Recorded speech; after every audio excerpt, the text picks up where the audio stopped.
Goeiemôre vriende en baie welkom by ons oordenkings op hierdie ongelooflike mooi woensdagoggend. Ja, dis sommer vroeg al lekker warm hier by ons en ek hoop daar waar jy is dat jy ook 'n baie mooi dag gaan beleef. Ons lees uit Johannes 5 uit vanoggend en ons is al by vers 25, ons gaan lees tot by vers 30, 'n baie interessante gedeelte. Sê amen, amen, ek sê vir julle, daar kom 'n tyd en dit is nou, wanneer die dooies die stem van die Seun van God sal hoor, en die wat hoor, sal lewe. Want soos die Vader lewe in homself het, so het hy dit ook aan die Seun gegee om lewe in homself te hê. Hy het aan hom ook volmag gegee om te oordeel, omdat hy die Seun van die mens is.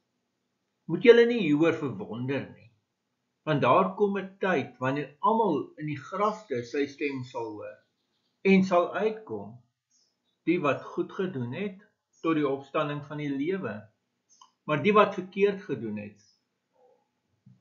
tot die opstanding van veroordeling. Uit myself kan ek niks doen nie. Ek oordeel volgens wat ek hoor, en my oordeel is regverdig, omdat ek nie my wil nastreef nie, maar die wil van hom wat my gestuur het. Geliefdes, ons lees vanoggend tot sover. Baie interessant, hierdie hele ding wat Jesus sê, dat die dooies die stem van die Seun van God sal hoor.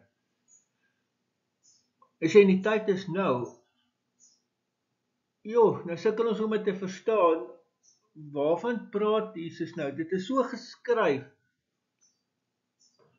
dat ons nie weet, die een betekenis moontlikheid is, en dit het ons gesien, en dit kom baie sterk in die Bybel uit, veral as jy die psalms gaan lees, dat 'n lewe buite verhouding met God is in elk geval dood. Dit bestaan nie, dit is blote doodsbestaan, maar dis nie lewe nie. Lewe is slegs in Christus. Sodat hulle wat sy stem hoor, dat hulle dan die lewe kry. Dit het ons uit die ander gedeelte in Johannes ook verstaan. Die ander betekenismoontlikheid is dat dit te doen het met mense wat fisies al gesterf het, want hy praat ook, daarna praat hy van die grafte wat gaan oopgaan. Ons weet natuurlik dat dit 'n verwysing na die wederkoms is, en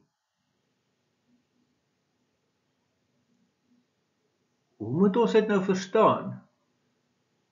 Ek dink, in hierdie teks, het Johannes dit aspres so geskryf, dat dit al twee betekenisse het. Dat ons al twee betekenisse moet vashou aan dit.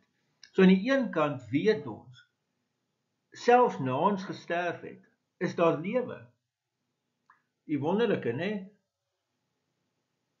Tot die opstanding van die lewe staan nie.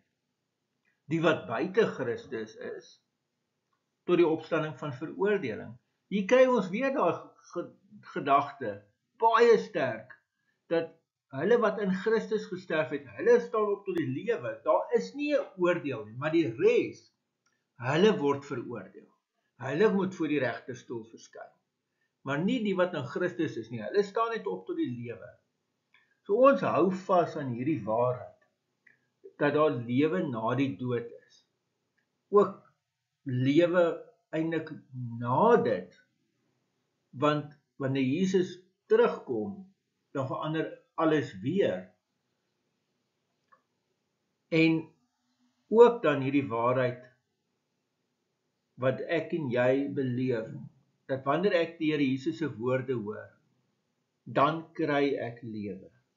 Dan begin ek lewe. Lewe is eers 'n betekenis en sin, as dit 'n lewe saam met hom is. Net 'n ander gedagte, die teks, is interessant hoe Johannes met sekere temas werk, en later gaan ons dit weer terugkom, maar hier sê hy, uit myself kan ek niks doen nie. En dit gaan oor hierdie noue verbintenis tussen Jesus en die Vader. Ongelooflik, dat jy gaan agterkom hoe daai ding uitgebou word, en hoe Jesus dan later vir die disippels sê, maar sonder my kan julle niks doen nie. Dat dieselfde verbintenis wat daar tussen hom en die Vader is, wil hy eintlik hê, daai afhanklikheid moet ek en jy van Jesus hê, dat ons dan sonder Jesus niks kan doen.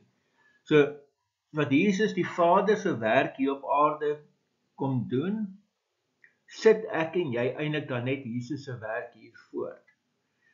Maar jy gaan sien hoe daai tema ook in Johannes uitgebou word. Mag jy 'n baie mooi dag hê. Kom ons bid saam. Here almagtige God, dankie vir die rykdom van die teks in Johannes. En dankie dat ons op pad met dit mag loop.